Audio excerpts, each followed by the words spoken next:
ഇതിനകത്ത് ഒന്നാമത്തെ കാര്യം അൺസർട്ടനിറ്റിയാണ് ഈ വിശ്വാസത്തിന്റെ കാരണം, അല്ലേ? Not the point. നാളെ എന്ത് നടക്കും നിങ്ങൾക്ക് ഉറപ്പുണ്ടെങ്കിൽ, അല്ലെങ്കിൽ നിങ്ങൾ ചെയ്യുന്ന കാര്യം ഇപ്പൊ ബഹിരാകാശ ശാസ്ത്രജ്ഞന്മാർ പോലും വിടുന്ന റോക്കറ്റിലെ എല്ലാ ഭാഗവും കൃത്യമായിട്ട് പ്രവർത്തിക്കുമെന്ന് അവർക്കൊരു ഉറപ്പുമില്ല.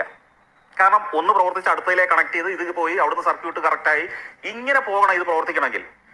അദ്ദേഹം പറയണ കാര്യങ്ങൾ വളരെ കറക്റ്റ് തന്നെയാണ്. കാരണം ഏതൊരു യന്ത്രവും പ്രവർത്തിക്കുന്നത് ഒന്നിനോടൊന്നും വേറൊരു സാധനം കോയിൻസൈഡ് ചെയ്താണ്. ഉദാഹരണത്തിന് പെട്രോൾ എഞ്ചിൻ വർക്ക് ചെയ്യിപ്പിക്കണമെന്നുണ്ടെങ്കിൽ അതിനകത്ത് നമ്മൾ അടിച്ചു കൊടുക്കുന്ന സമയത്ത് യന്ത്രം കറങ്ങുകയും ആ കറങ്ങുന്നതിൻ്റെ ഫലമായിട്ട് അതിൻ്റെ വാൽവുകൾ അതിൽ നിന്ന് തന്നെയാണ് ഓണാവുകയും ഓഫ് ചെയ്യുകയും ചെയ്യുന്നത്, അതിൻ്റെ എനർജി എടുത്തിട്ട്. അതുപോലെ തന്നെ അതിനകത്ത് കത്താനായിട്ടുള്ള കറണ്ട് ഉൽപ്പാദിപ്പിക്കുന്നതും അതിൻ്റെ എനർജിയാണ്. എല്ലാം കൂടി അങ്ങോട്ടും ഇങ്ങോട്ടും ഉള്ള വർക്കാണ്. ഏതെങ്കിലും ഒരെണ്ണം നിന്നാൽ എൻജിൻ നിന്ന് പോകും. എന്നാൽ ശാസ്ത്രജ്ഞന്മാരെന്താ ചെയ്യുന്നതെന്ന് വെച്ചിട്ടുണ്ടെങ്കിൽ അവർ അതിൻ്റെ എല്ലാ പോയിന്റുകളും അവർക്ക് കണ്ടെത്താൻ കഴിയണം. അതിനെയാണ് ജന്മന ഉള്ള മനുഷ്യൻ്റെ ബുദ്ധി അല്ലെങ്കിൽ സ്കില്ലെന്ന് പറയുന്നത്. ആ സ്കില്ലൊരിക്കലും മനഃപ്പാഠം പഠിച്ചിട്ടുണ്ടാകുന്നതല്ല, അത് ജന്മന ഉള്ള കഴിവാണ്. യന്ത്രങ്ങൾ ഉണ്ടാകുമ്പോൾ 100%ഉം അത് സക്സസ് ആക്കി തന്നെ ഉണ്ടാക്കുന്ന, പ്രാർത്ഥിച്ചുകൊണ്ട് ഒരിക്കലും അത് ശരിയാവാൻ പോകുന്നില്ല.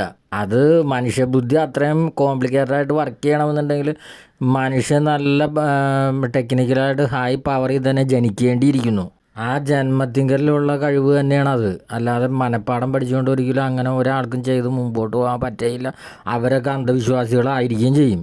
അവിടെയാണ് ജനിതകം എന്ന ജാതിയുടെ ഏറ്റവും വലിയ പ്രത്യേകത. ജനിതകം എന്ന് പറയുന്നത് നമ്മുടെ ജീനാണ്. ജീൻ ഉണ്ടാകുന്നത് ഒരിക്കലും എല്ലാ മനുഷ്യർക്കും ഒരുപോലെയാണെന്നുള്ളത് പമ്പര വിഡ്ഢിത്തത്തിൻ്റെ തിയറിയാണ്. അങ്ങനെയല്ല, ഓരോ മനുഷ്യനും വ്യത്യസ്തമായിട്ടിരിക്കുന്നത്. അത് സങ്കരം നടക്കുമ്പോൾ ജനിതകം ആവറേജ് ബുദ്ധിയിലേക്കാണ് പോകുന്നത്. അതുകൊണ്ടാണ് സങ്കരമില്ലാത്തത്, കുറഞ്ഞ സങ്കരമുള്ള ആൾക്കാരല്ലേ ഏറ്റവും ടോപ്പായിട്ട് ജാതികളിലൂടെ സഞ്ചരിച്ചുകൊണ്ടിരിക്കുന്നത്. കാരണം ജൂതനെ നോക്കുക, അവർക്ക് ചെറിയ സങ്കരങ്ങളെ വന്നിട്ടുള്ളൂ. അവരുടെ ബുദ്ധി ടെക്നിക്കലായിട്ട് ആർക്കുള്ള ഈ ആശാരി ഗോത്രത്തെ നോക്ക്, അവർക്കൊക്കെ സങ്കരം വളരെ കുറവാണ്.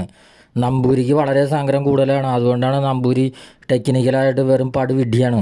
ഈ ഐബ്രായറിൻ്റെ സന്തതികൾ എന്നറിയപ്പെടുന്ന ആശാരി ഗോത്രം തന്നെയാണ് യഥാർത്ഥത്തിൽ ബ്രാഹ്മിൺസ്. ഇത് ഇന്നത്തെ ജനങ്ങൾക്ക് അറിയാൻ പാടില്ല. ഇവർ ഈ മതപുരോഹിതന്മാരായിട്ടുള്ള നമ്പൂരിമാരും ഉസ്താദുമാരൊക്കെയാണ് ബ്രാഹ്മണർ എന്ന് പറഞ്ഞിടക്കുകയാണ്.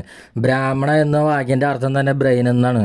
1400 വർഷം കൂട്ടസങ്കരം നടന്ന് ജാതി പൊളിച്ചു കാട്ടി കളഞ്ഞിട്ട് എല്ലാവരും വിളർവിളത്ത ജനങ്ങളായി മാറിയതാണ് അറബികൾ. അവരുടെ ടെക്നിക്കലായിട്ടുള്ള ബുദ്ധി എന്ന് പറഞ്ഞാൽ വളരെ താഴെയാണ്.